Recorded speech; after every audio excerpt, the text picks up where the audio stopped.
फरमाए खुदा कम हज़ारे हैं पर फटे में वडो गुनाह बुरे में बुरो गुनाह तेजी दिल आज़ाद तेजी दिल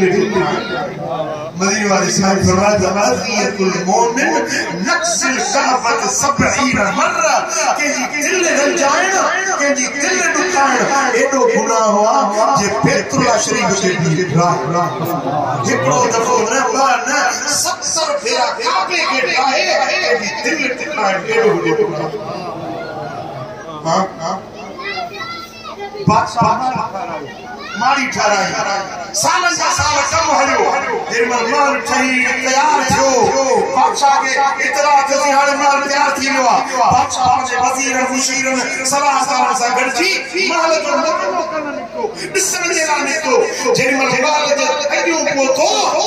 माल जे दरवाज़े ते हिकिड़ी कखाई झूपड़ी ठही कखाई झूपड़ी माल जे अॻु ठही बादशाह जो ये झूपड़ी कहंदी आहे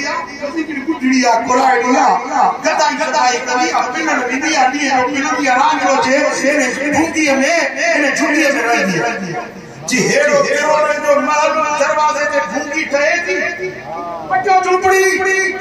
डायो झूपड़ी से बादशाह जो हुकुम मिलियो झूपड़ी ठही वई मैदान चार थी वियो बादशाह जो बाल घुमण अंदर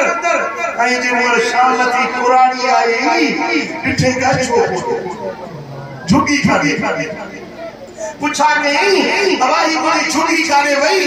ॿुधायो त बादशाह आयो हो माल पुछण मायने करने देला ॾिठे जी ये झुकी मुझे माल की ले फिटाए चली रौनक फिटाए चली उन्हें बादशाह होता नौकर ठाहे चली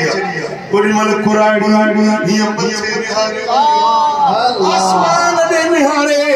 चवण लगी ओ मुझे मालिक ओ मुझे रब करीम मां कौन हो यसबला बला ए मुझे मौला जे बख्शो खुद खुआ मौला तू खुद ना छोड़े